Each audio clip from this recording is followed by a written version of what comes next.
মানুষের উপর, এই রাজ্যের প্রতিবাদী মানুষের উপর দিনের পর দিন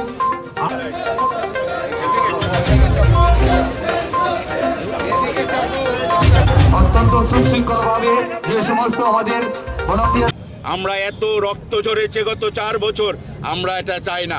আমরা আজকে 15 দফা দাবিতে গভর্নরের কাছে সময় চেয়েছিলাম। গভর্নরের কার্যালয় থেকে কালকে বিকালে জানিয়ে দেওয়া হয়েছে যে গভর্নর নাকি অসুস্থ। আমরা বললাম অসুস্থ গভর্নর যদি কর্মসূচিতে হাঁটাচলা করতে পারে, আর উনি অসুস্থ গভর্নর, রাজ্যপাল ওনার বাড়িতে থেকে উনি আমাদের ডেপুটেশনটা রিসিভ করতে পারবেন না? এর আগেও আমরা দুবার অ্যাটেম্প নিয়েছি, গভর্নর কখনো আমাদের সঙ্গে দেখা করে না, বিরোধী দলের সঙ্গে দেখা করে না।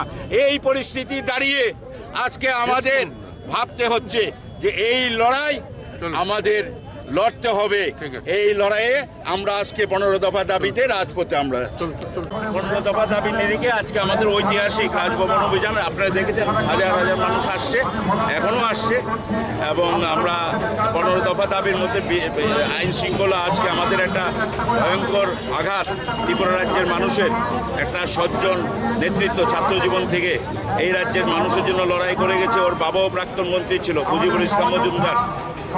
গত 28শে অগাস্ট সেখানে ওর বাড়িতে তৃণমূল ছাত্র পরিষদের একটা প্রোগ্রাম ছিল, সেখানে বিজেপির দুর্বৃত্তরা ভয়ঙ্কর আক্রমণ করে তার পরিবার সহ সবার উপর আক্রমণ করেছে।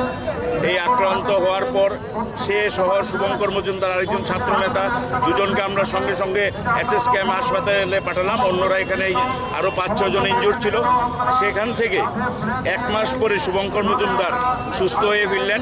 মুজিবুর ইসলাম মজুমদার 4 মাস এই লড়াই করে আজকে মৃত্যুর কোলে ঢলে পড়েছে, এবং এটা ত্রিপুরা রাজ্যের ক্ষতি। আমরা আর রক্তপাত চাই না। আমরা ত্রিপুরায় আমরা চাই শান্তি, মানুষ শান্তিতে যাতে, যে 4 বছরের দুর্বৃত্তায়ন চলছে আমরা এর সমাপ্তি চাই।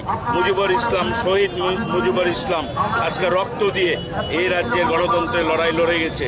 আমাদের এখন SSKM হাসপাতাল আছে, আমরা চেষ্টা করছি বিকেলবেলার মধ্যে নিয়ে আসার। যদি কোনো মতে সম্পূর্ণভাবে সম্ভব না হলে কালকে আর্লি মর্নিংয়ে আমরা নিয়ে আসবো ওর মৃতদেহ।